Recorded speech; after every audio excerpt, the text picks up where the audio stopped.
Garment industry is broken. People would be shocked if they saw what goes on in bad factories. It really changes the way you think about clothing when you consider the people in the process. But because there is no visibility when you buy garments, you are just oblivious to it. The Rana Plaza complex, which housed a textile factory, collapsed last week, killing 400. Rescue workers in the Bangladeshi capital Dhaka are continuing to hunt for survivors. Today's disaster is unlikely to slow a booming industry which thrives on the world's lowest labor costs. When factories collapse, we hear about it. When factory fires kill workers, we hear about it. The grinding long days, the difficulties they face, we don't hear about that.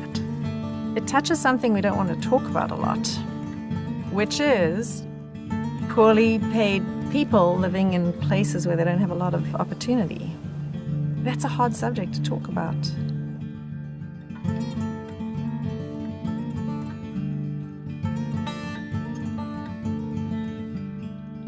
The root of the problem is corporate greed.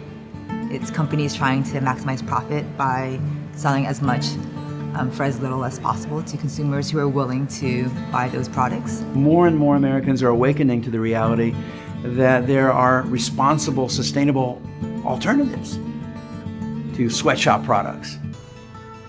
I think it's really easy for people to forget that there are people behind everything that we buy in the supply chain, that hands actually touch it. We're not just here to make a product. It's about sending a message to the world that eventually no factory has workers that are exploited. I mean, that's just should not be tolerated in this day and age. We need to keep the pressure on so that every brand is doing this. We just want to sweep the effects of thoughtless consumption under the carpet. And we can because we don't have to think about it. That's the invisible story behind the products that we buy. We have to keep asking the hard questions and challenge ourselves. There's an easy route and there's a harder route that involves doing the right thing.